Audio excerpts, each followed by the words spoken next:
بسم اللہ الرحمن الرحیم نحمدہ ونصلی علی رسولہ الکریم اما بعد فقال اللہ تبارک و تعالی فما لنا من شافعین ولا صدیق حمیم وقال النبی صلی اللہ علیہ وسلم الشیطان ذئب الانسان كذئب الغنم او کما قال علیہ الصلاۃ والسلام صدق اللہ العظیم وصدق رسولہ النبی الکریم ونحن علی ذلک لمن الشاہدین والشاکرین والحمد للہ رب العالمین۔ سب کو آواز آ رہی ہے، لیکن جو باتیں کرتا ہے اس کو نہیں آتی۔ آواز جتنی مرضی اونچی ہو، باتیں کرنے والے کو نہیں آتی۔ سمجھ گئے ہیں سارے؟ تو اس لیے خاموش رہنا ہے۔ تو پہلے تو میں آپ کے جمع ہونے پر مختصر سی آپ کو فضیلت سناتا ہوں۔ اللہ تبارک و تعالی بار بار جمع ہونے کی توفیق عطا فرمائے۔ اور آج تو حضرت ہمارے استاد محترم مولانا قاری نفیس صاحب نے ہمیں جمع کیا ہے۔ آئندہ کیا خوبی ہو جب کوئی شاگرد جمع کرے، مفتی طارق صاحب اپنے پاس بلا لیں کہ جناب آپ میرے ساتھی ہیں، آپ بھی تشریف لائیں، حضرت بھی تشریف لائیں، اساتذہ بھی آ جائیں۔ تو یہ ضروری ہے کیا کہ صرف مدارس ہی جو ہیں وہ آپ کے جمع ہونے کا انتظام کریں؟ بولتے نہیں آپ؟ ضروری ہے، آپ بھی تو بلا سکتے ہیں نا۔ تو چلیں سب سے پہلے نیت دل میں کر لیں، دیکھتے ہیں سب سے پہلے کون بلاتا ہے۔ میں ارادہ نہیں کرواتا، نیت کریں، دیکھتے ہیں۔ کیوں مولانا؟ دیکھتے ہیں کہ اپنے پاس کون بلاتا ہے۔ کم از کم اور کچھ نہیں تو اپنے ساتھی جو ہیں، جو جن ساتھیوں کے ساتھ آپ پڑھے ان کو اور اپنے متعلقہ اساتذہ کو ہی ہم متعلقہ کو متعلقہ نہ بنا دینا، کیونکہ ہمارا حال یہی ہے کہ ہم جب مدرسے سے نکلتے ہیں تو جب تک رہتے ہیں ہمارے اساتذہ متعلقہ ہوتے ہیں، جب نکلتے ہیں تو متعلقہ ہو جاتے ہیں۔ تو اللہ تعالیٰ سمجھنے کی توفیق عطا فرمائے۔ وہ ہمارے جو نکاح کے فارم ہے نا، تو ان کے اوپر لکھا ہوتا ہے کہ یہ شوہر جو ہے، یہ لڑکا جو ہے، یہ لکھا ہوتا ہے یہ لڑکا کنوارا ہے، مطلقہ ہے کہ رنڈوا ہے۔ لڑکا کنوارا ہے، مطلقہ ہے کہ رنڈوا ہے۔ تو ایک تو لڑکا مطلقہ نہیں ہوتا، آپ کو پتہ ہے سب کو، وہ طلاق دہندہ ہوتا ہے، طلاق یافتہ بھی نہیں ہوتا۔ اوپر سے متعلقہ مونس کا صیغہ ہے، پیچھے لڑکا لکھا ہوتا ہے۔ چلے اس پر بات ختم کرتے ہیں۔ تو آپ نے اپنے اساتذہ کو متعلقہ ہی رکھنا ہے پوری زندگی۔ کیا رکھنا ہے؟ متعلقہ، چھوٹی تا اور عین کے ساتھ۔ آپ کے جمع ہونے پر میں صرف قرآن پاک کی اس آیت سے استدلال کر کے انشاءاللہ بات ختم کرتا ہوں، پھر اگلی بات میں مزید کروں گا۔ آپ کے جمع ہونے کی کیا فضیلت ہے؟ حضور اکرم صلی اللہ علیہ وآلہ وسلم کی احادیث میں تفسیر قرطبی میں ایک حدیث لکھی ہوئی ہے اسی آیت کے تحت، فما لنا من شافعین ولا صدیق حمیم، کہ قیامت کے دن جب جنتی جنت میں چلے جائیں گے، جہنمی جہنم میں چلے جائیں گے، تو کسی ایک جنتی کے دل میں خیال آئے گا، میرا خیال ہے وہاں بھی مولانا نفیس صاحب کے دل میں خیال آئے گا۔ احوال کو دیکھنا چاہیے نا۔ دیکھیں حالات جو ہیں، جو منطبق دنیا میں ہوتے ہیں نا، انہی پر آخرت میں ہم منطبق کریں گے نا۔ اگر آپ نے زندگی میں کبھی بلایا ہی نہیں ہے تو آپ جنت میں کیسے بلائیں گے؟ آپ کہیں گے مجھے تو سب کچھ مل گیا، 25 لاکھ حوریں مل گئی، میں داعی تھا مجھے 25 لاکھ حوریں مل گئی، میں مجاہد تھا مجھے 70 لاکھ حوریں مل گئی، منو کی ضرورت ہے استاد جی نے بلا دی؟ استاد جی نے پھر بھی بلا لینا ہے، چاہے ان کی 50 کروڑ بھی حوریں کیوں نہ ہو، کیونکہ وہ دنیا کے اندر آپ کو بلاتے رہے۔ تو وہ ایک ساتھی کہے گا یار ہم تو دنیا میں جمع رہے، سارے کے سارے ملتے تھے، کھیلتے تھے، بیٹھتے تھے، گپیں لگاتے تھے۔ میرا خیال ہے پروگرام اگر 12:30 شروع ہوتا تو استاد جی 1 گھنٹہ ہمیں گپیں لگانے کا وقت بھی دے دیتے سب ساتھیوں کو، لیکن آپ آئے نہیں ٹائم پر۔ الحمدللہ اب سب سے پہلے میں آنے والا ہوں، اللہ کا شکر ہے۔ تو دیکھ لیں، حضرت کو کئی بار کہا کبھی بلا لیا کریں، حضرت بھی نہیں بلاتے۔ چلیں اللہ تبارک و تعالی ہمیں، کسی نے تو بلا لیا نا، تو وہاں بھی ایک بندہ بلائے گا، کوئی ایسا نکل ہی آئے گا انشاءاللہ، حضرت تو ہوں گے ہی نا۔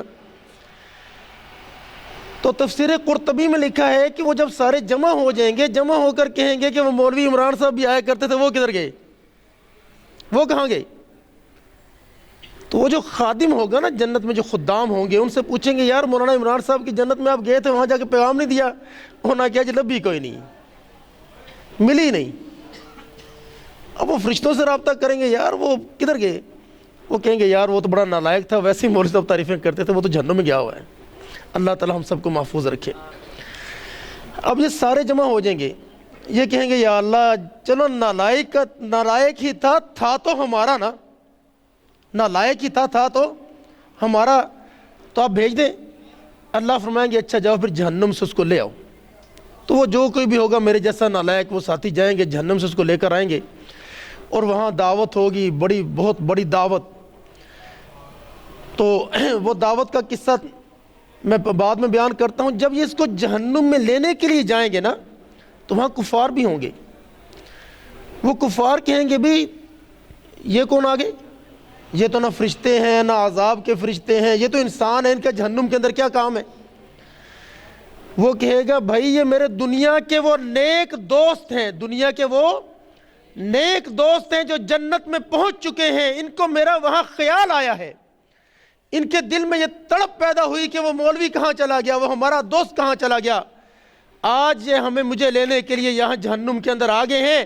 اس وقت وہ کافر روئیں گے، چیخیں اور چلائیں گے اور کہیں گے فما لنا من شافعین، ہائے کاش ہمارا بھی کچھ سفارشی ہوتا، اور ولا صدیق حمیم، ہائے اللہ ہمارا تو کوئی جگری یار بھی نہیں تھا جو کامیاب ہو چکا ہوتا تو آج ہمیں بھی یہاں سے لے جاتا۔ تو آپ کی یہ جو مجلس ہے، یہ مجلس آپ کے جنتی ہونے کی ضمانت ہے۔ خدا نہ خواستہ اگر ہم میں سے کوئی اس راہ سے بھٹک بھی گیا، یہ ساتھی ہمیں لے آئیں گے انشاءاللہ۔ اب وہ بیچارہ وہاں بیٹھا ہوگا، سب کھا رہے ہوں گے، یہ پریشان ہوگا کیونکہ جنتی تو نہیں ہے نا فی الحال، یہ تو جنتیوں کی دعوت پر آیا ہے، اب پریشان ہے، بیٹھا ہے۔ اب جب سب کھا پی لیں گے، اٹھیں گے، اٹھنے کے بعد ملیں گے، یہ پریشان ہے، پوچھیں گے بھی تو پریشان کیوں ہے؟ وہ کہے گا بھائی تم تو جنت سے آئے تھے اور جنتوں میں جاؤ گے، میں تو جہنم سے آیا تھا، میرا کیا بنے گا؟ تو حدیث شریف میں آتا ہے یہ سارے جنتی مل کے اللہ سے دعا کریں گے، اللہ اس کے لیے جنت پیدا فرما کر وہاں اس کو آباد کریں گے۔ نہیں سبحان اللہ، اڈی نہیں آئی جن ساڑے عمال نے، لگتا ہے سارے جنتی یار ذرا ابھی تک بھی نظر آیا، آپ کو مزہ نہیں آیا کہ آپ جتنے مرضی، میں جتنا مرضی گناہ گار ہوں، آپ جتنے مرضی نیک ساتھی ہوں، بالآخر یہ نیک مجالس ہمیں اکٹھا کریں گی ایک نو سمجھ آئیے، سبحان اللہ۔ چلیں باقیوں کو بھی اللہ سمجھنے کی توفیق عطا فرمائے۔ ویسے ہی ایک بار سبحان اللہ کہتے ہیں، ذرا کیسے کہتے ہیں؟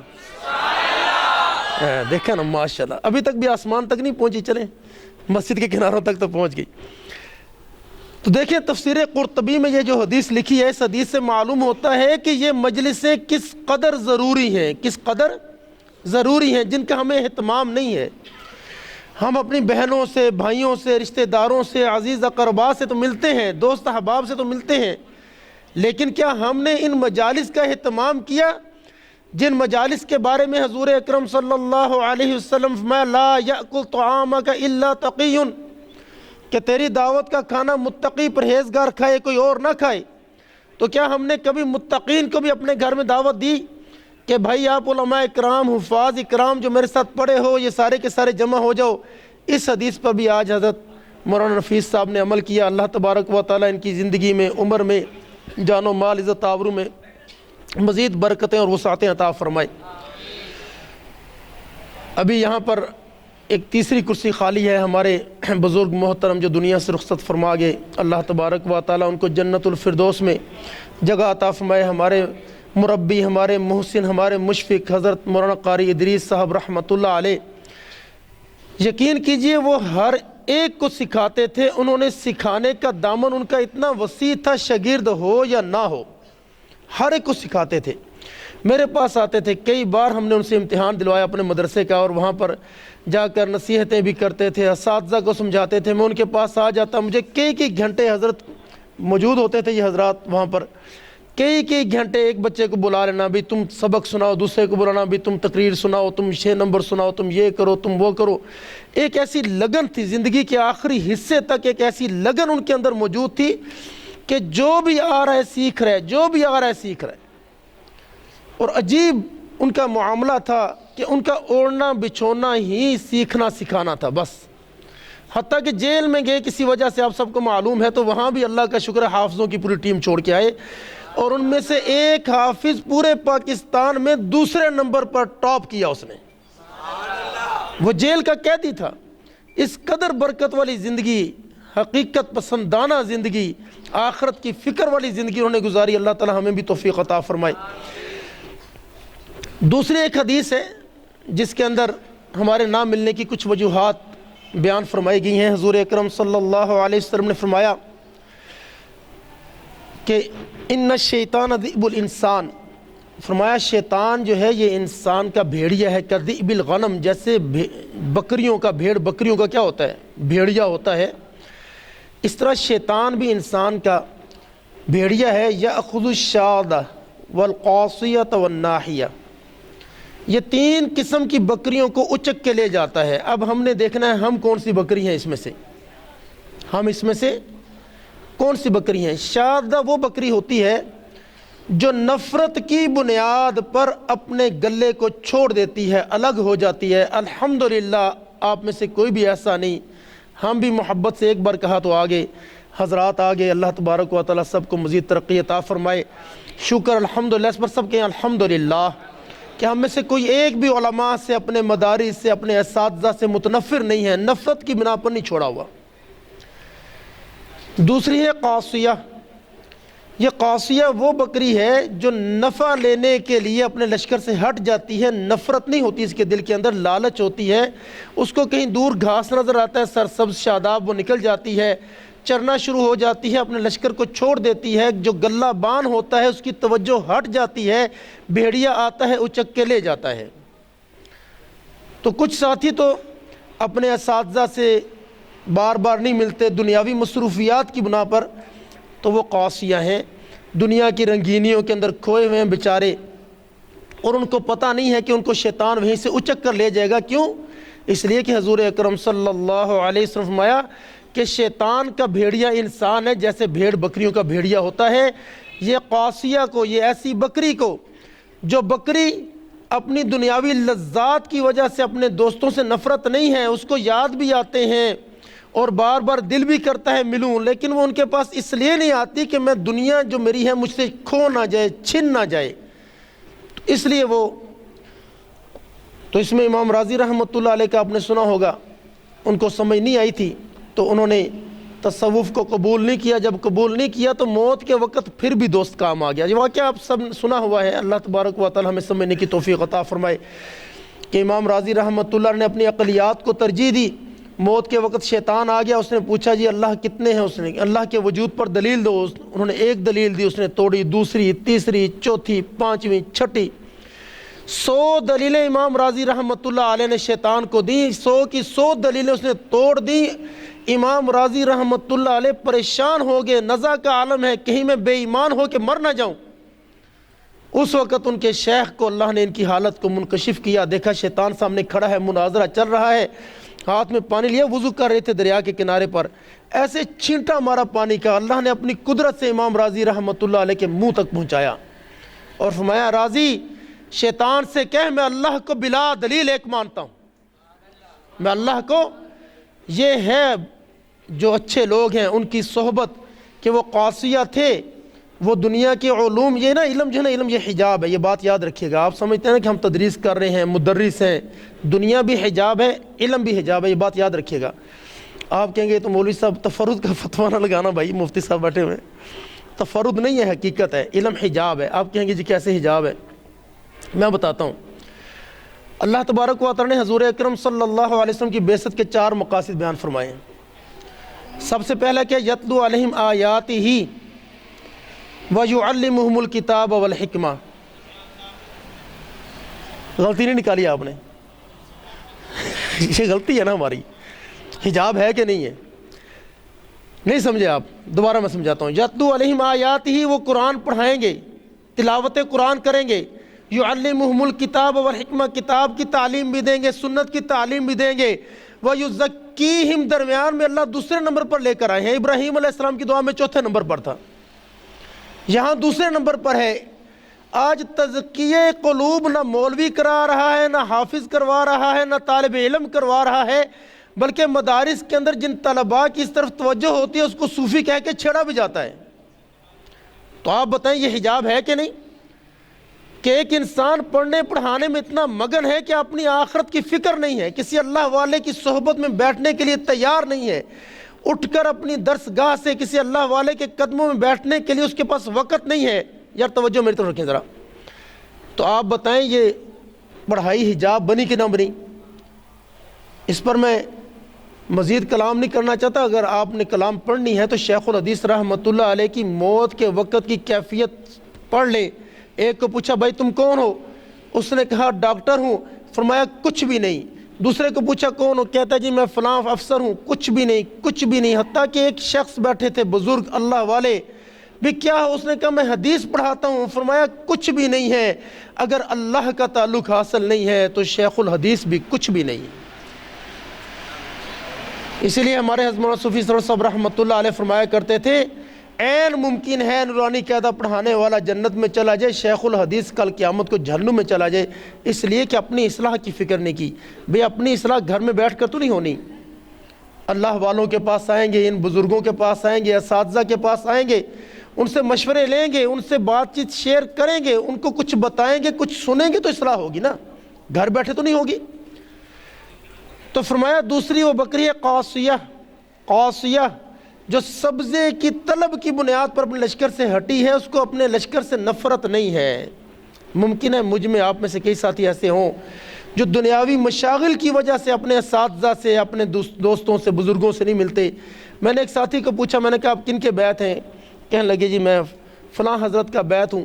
میں نے کہا آپ کتنے عرصے بعد وہاں جاتے ہیں؟ کہتا جی مجھے تو عرصہ دراز ہو گیا وہاں پر گئے ہوئے۔ تو میں نے کہا ان کو پتہ بھی نہیں ہوگا کہ آپ نے کبھی بیعت کی ہے۔ یہ ہے کہ اگر آپ کو ملنے کا موقع نہیں مل رہا تو ان کی جو تعلیمات ہیں ان پر ضرور عمل کرنا ہے، جو اساتذہ نے سکھایا ہے اس پر ضرور عمل کرنا ہے۔ مولانا قاری طیب صاحب رحمۃ اللہ علیہ فرماتے ہیں، اپنے مواعظ میں انہوں نے بات لکھی ہے خطبات میں، کہ ایک عورت تھی جو مجھ سے بیعت ہو گئی، بوڑھی عورت تھی، اس کی موت کا جب وقت آیا تو اس کا پوتا جب مجھ سے بیعت ہونے کے لیے آیا یا نواسا، تو اس نے مجھے یہ بات سنائی کہ میں اس لیے آپ سے بیعت ہونے کے لیے آیا ہوں۔ اس کو بیعت کیا حضرت نے، کسی گاؤں میں بیان تھا، کچھ عورتیں بیعت ہو گئی، اس نے سبق نہیں چھوڑا حضرت کا دیا ہوا، ملاقات کبھی نہیں ہوئی۔ جب موت کا وقت آیا اس نے کہا میرے حضرت آ رہے ہیں، میرے حضرت مجھے کلمہ پڑھا رہے ہیں۔ پھر اس نے لا الہ الا اللہ محمد رسول اللہ صلی اللہ علیہ وسلم پڑھا اور دنیا سے رخصت ہو گئی۔ تو اس کے پوتے نے پھر تحقیق کی کہ وہ کون سے حضرت تھے، تو معلوم ہوا مولانا قاری طیب صاحب رحمۃ اللہ علیہ تھے۔ یہ بڑوں سے ملنے کا اتنا فائدہ بھائی میرے، ایک ملاقات نے ایمان پر موت عطا کر دی۔ اور تیسری ہے الناحیہ، یہ ناحیہ کے اندر جو نا صرف غفلت ہے، نہ اس کو سبزہ کے ہی نظر آ رہا ہے، نہ اس کو کوئی نفرت ہے ان کے ساتھ، لیکن غافل ہو کر اس کو پتہ ہی نہیں باقی کہاں جا رہے ہیں اور میں کہاں جا رہی ہوں۔ تو وہ گھوم رہی ہے بیچاری، کبھی دائیں گھوم رہی ہے، کبھی بائیں گھوم رہی ہے، کبھی آگے نکل جاتی ہے، کبھی پیچھے رہ جاتی ہے۔ فرمایا کہ ان غافلوں کو بھی شیطان اٹھا کر لے جائے گا، اچک کے لے جائے گا۔ اب یہاں پہ ایک اور سوال پیدا ہوتا ہے، ایک عالمانہ سوال ہے، یہاں پر بھیڑیے ہی کا کیوں ذکر کیا ہے؟ تو آپ کہیں گے جی وہ اصل میں ان کے جنگلوں کے اندر بھیڑیے زیادہ ہوتے تھے، یہ وجہ نہیں ہے۔ بھیڑیے کے اندر ایک عادت ہے، بھیڑیے میں عادت یہ ہے کہ اس کو جب بھی شکار ملے، بھوک لگی ہو یا نہ لگی ہو، یہ نقصان ضرور کرتا ہے، اور اپنی بھوک سے بڑھ کے نقصان کرتا ہے۔ مثلا ایک بکری اس نے گرا لی، وہ کھا لے گا نہیں، وہ جو حدیث آتی ہے نا کہ دو بھوکے بھیڑیے جو بکریوں کے گلے میں گھس جائیں اتنا نقصان نہیں کرتے جتنا تمہاری آپس کی لڑائی اور ناچاکیاں کیا کرتی ہیں، نقصان کرتی ہیں۔ کیوں؟ وہ دو بھیڑیے گھس جائیں گے، دو بکریاں شکار کر لیں، کھا لیں، یہ نہیں کریں گے۔ شیر یہی کرتا ہے، ایک شکار کیا، سب شیروں نے مل کے کھا لیا، جب دوبارہ بھوک لگی دوبارہ شکار کر لیا۔ بھیڑیا یہ کام نہیں کرتا، بھیڑیا پورے لشکر کا بیڑا غرق کر کے رکھ دیتا ہے، کھانی چاہے اس نے دو ہی بوٹیاں ہوں۔ اس لیے یہاں پر شیطان کو بھیڑیا کہا کہ یہ ایمان کا بیڑا غرق کر کے رکھ دے گا، ہر پہلو سے ایمان کو نقصان پہنچائے گا، ہر پہلو سے ایمان کا بیڑا غرق کرنے کی کوشش کرے گا۔ اگر تم نے ہر پہلو سے اپنے آپ کو بچانا ہے تو ان اللہ والوں کے ساتھ جڑ کے رہنا ہے، ان کی صحبتوں میں آنا ہے، ان کے ساتھ مل کے رہنا ہے، اور بار بار ان کے ساتھ ملاقات کرنی ہے۔ یہ نہیں کہ بس سال کے بعد ایک بار بلا لیا تو آگے، جب کبھی بھی آپ یہاں سے گزر رہے ہوں اس وقت بھی آپ آئیں، نہیں گزر رہے قصداً آئیں، جان بوجھ کر آئیں، وقت لے کر آئیں، بار بار ان سے ملیں۔ اور اگلی بات میں نے دوبارہ آپ کو جو حدیث سنائی ہے اسی کے ذیل میں، کہ وہ جو درمیانے ہیں نا، جو دنیا کی رنگ و رنگینیوں کی وجہ سے، ریل پیل کی وجہ سے اس طرف نہیں آ رہے، تو ان کے لیے ایک اور طریقہ بھی لکھا ہے کتابوں کے اندر، بڑا آسان طریقہ ہے۔ وہ یہ ہے کہ اگر آپ نہیں آ سکتے تو آپ ان کا خیال تو رکھ سکتے ہیں نا۔ قرآن پاک کے حقوق جو 6 حقوق ہیں، پڑھنا تو آپ نے پڑھ لیا الحمدللہ، سب پڑھے ہوئے ہیں، سیکھنا تھا سیکھ لیا، کئی آپ میں سے علماء بن گئے۔ بھائی اب آپ دنیا کے اندر ہیں، مدرسے میں سے چلے گئے ہیں، تو اب ایک اور بھی کام ہے، اس کو آپ پھیلا بھی رہے ہوں گے اپنی جگہ پر۔ ایک اور کام ہے اہل قرآن کی خدمت کرنا، ان ساتھیوں کی، وہ لوگ جنہوں نے مصلح کو لازمی پکڑ لیا ہے، دنیا کے کاروبار نہیں کرتے، ان کی خدمت کس نے کرنی ہے؟ آپ کہیں گے جی دنیا دار کریں گے، بھائی دنیا دار اس کو بیچارے کو پیٹ میں درد ہوگا تو آئے گا، کسی کی ٹانگ کٹنے والے ہوگی وہ آ جائے گا، کسی کا ایکسیڈنٹ ہو جائے گا وہ آ جائے گا، آپ نے محبت کی بنا پر آنا تھا۔ آج افسوس کی بات یہ ہے کہ دنیا دار تو بار بار آتے ہیں اور چکر لگاتے ہیں، اساتذہ کی خدمت کرتے ہیں، ہم نے کبھی اساتذہ کو پوچھا بھی نہیں فارغ ہونے کے بعد، تو بھی یہ بھی ہماری بہت بڑی کوتاہی ہے۔ ادارے کے ساتھ تعلق رکھنا اتنا ضروری ہے، جس کو علامہ اقبال رحمۃ اللہ علیہ نے ایک موقع پر یوں فرمایا کہ اللہ اکبر، اپنی ملت سے اپنا تعلق ملت سے استوار رکھ، پیوستہ رہ شجر سے امید بہار رکھ۔ اگر آپ چاہتے ہیں کہ آپ کے دلوں پر بہار آئے، آپ یہ جو درخت ہے نا جامع بیت القرآن، اس کے سائے میں رہیں، اس کے ساتھ جڑے رہیں۔ اسی طرح ایک اور موقع پر فرمایا کہ دیکھیں مجھے اچانک وہ شعر بھول گیا، جس میں ہے موج ہے دریا میں بیرون دریا کچھ نہیں، فرد قائم ربط ملت سے ہے تنہا کچھ نہیں۔ آپ کی کوئی حیثیت نہیں ہے، اکیلے اکیلے ہو جائیں گے، بکھر جائیں گے، کچھ بھی حیثیت نہیں رہے گی۔ لیکن اگر آپ اپنی ملت سے، اپنے مدرسے سے، اپنے بڑوں سے جڑے رہیں گے تو آپ کی اہمیت بنے گی، آپ کی موج کے اندر قوت پیدا ہوگی۔ تو اس لیے بھائی میرے، یہ مدارس جو ہیں ان کو آپ یہ نہ سمجھیں کہ ہمیں پڑھانے کے لیے بنے تھے، پڑھانے کے بعد ہمارا ان سے کوئی تعلق نہیں ہے۔ یہ مدارس بنائے بھی آپ کے لیے گئے تھے، ان کو چلانا بھی آپ نے ہے۔ اس کی میں چھوٹی سی ایک مثال دے کر بات ختم کر رہا ہوں۔ آپ یہ بتائیں کہ جب آپ اس مدرسے میں آئے تھے، جب آپ لوگ یہاں پر آئے تھے، تو آپ سے کسی قسم کا کوئی مطالبہ کیا گیا؟ کھانے کی مد میں، پینے کی مد میں، بجلی کی مد میں، کپڑے کی مد میں؟ چلے کپڑے تو آپ کہیں گے ہم اپنے لے کے آتے ہیں، لیکن مجھے یہ بھی معلوم ہے کہ کئی مدارس کے اندر کپڑے اور جوتے بھی طلباء کو دیے جاتے ہیں، یہاں بھی کسی زمانے میں دیے جاتے تھے۔ تو کوئی مطالبہ کیا گیا کسی قسم کا؟ نہیں کیا گیا۔ اللہ فرماتے ہیں فما جزاء الاحسان الا الاحسان، تو ایک طرف سے تو احسان ہوا ہے نا بھئی، آپ ذرا توجہ کریں میری طرف۔ فما جزاء الاحسان الا الاحسان، تو احسان ہوا ہے اس طرف سے، اساتذہ کی طرف سے، مدرسے کی طرف سے۔ الا الاحسان کہاں ہے؟ الا الاحسان کہاں گیا بھئی؟ وہ احسان جو احسان کے بدلے ہونا تھا وہ کہاں گیا؟ وہ کس نے کرنا ہے؟ بتائیں ذرا، جس کو بات سمجھو، کس نے کرنا ہے؟ سب بولیں ذرا، کس نے کرنا ہے؟ آج کے بعد کریں گے انشاءاللہ۔ پھر ہم یہ کہتے ہیں کہ یار ہمارے مدرسے میں تو ہم جب ہوتے تھے مدرسہ اتنی ترقی کر رہا تھا، یہ کر رہا تھا، وہ کر رہا تھا، اب تم دیکھتے وہیں کا وہیں کھڑا ہے۔